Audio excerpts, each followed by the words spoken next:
ಇನ್ನು ಸಿನಿಮಾ ರಂಗಕ್ಕೂ ಕೂಡ ಒಂದು ದೊಡ್ಡ ಮಟ್ಟಿಗೆ ಆಘಾತ ಆಗಿರುವಂಥದ್ದು. ಈಗ ರಾಜಕಾರಣ ರಂಗದಲ್ಲಿ ನಿನ್ನೆ ತಾನೇ ದೇವೇಗೌಡರ ಪತ್ನಿಯವರು ಚೆನ್ನಮ್ಮ ಅವರು ಕೂಡ ಈಗ ತೀರಿ ಹೋಗಿರುವಂಥದ್ದು. ಇವತ್ತು ಅವರ ಅಂತಿಮ ದರ್ಶನಕ್ಕೆ ಕೂಡ ವ್ಯವಸ್ಥೆ ಮಾಡಿದ್ರು. ಅಂತಿಮ ಸಂಸ್ಕಾರ ಕೂಡ ಇಂದು ಮಾಡಲಾಗ್ತದೆ ಹೊಳೆನರಸೀಪುರದಲ್ಲಿ.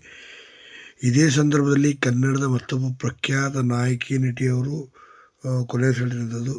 ಇನ್ನು ವಿಷ್ಣುವರ್ಧನ್, ದ್ವಾರಕೀಶ್, ರಮೇಶ್ ಅಂತ ದೊಡ್ಡ ದೊಡ್ಡ ನಾಯಕರಿಗೆ ನಾಯಕಿಯಾಗಿ ಪುನೀತ್ ರಾಜ್ಕುಮಾರ್ ಅವರ ಸಿನಿಮಾದಲ್ಲೂ ಕೂಡ ಸ್ನೇಹಿತೆಯ ಪಾತ್ರದಲ್ಲಿ ಕಾಣಿಸಿಕೊಂಡಿದ್ದಂಥ ನಟಿ ಇದೀಗ ವಿಧಿವಶರಾಗಿದ್ದಾರೆ. ಅವರು ಬೇರೆ ಯಾರಲ್ಲ, ನಟಿ ಹೇಮಶ್ರೀ ಅವರು. ಇನ್ನು ನಟಿ ಹೇಮಶ್ರೀ ಅವ್ರನ್ನ ನೀವು ಸ್ಟಾರ್ ಸುವರ್ಣದಲ್ಲಿ ಬರ್ತಿದ್ದಂಥ ಸೀರೆಗೊಂದು ಸವಾಲು ಮತ್ತು ಈ ಫ್ಯಾಮಿಲಿ, ಹೀಗೆ ಸಾಕಷ್ಟು ರಿಯಾಲಿಟಿ ಶೋಗಳಲ್ಲಿ ಆ್ಯಂಕರ್ ಆಗಿ ಕೂಡ ಇವರು ಕಾಣಿಸ್ಕೊಂಡಿದ್ರು. ಇನ್ನು ಈ ನಟಿಯ ಮದುವೆನೂ ಸಹ ಆಗುತ್ತೆ. ಇನ್ನು ಈ ನಟಿಯ ಸೌಂದರ್ಯವೇ ಇವರಿಗೆ ಮುಳುವಾಯಿತು ಅಂತ ಹೇಳ್ಬೋದು.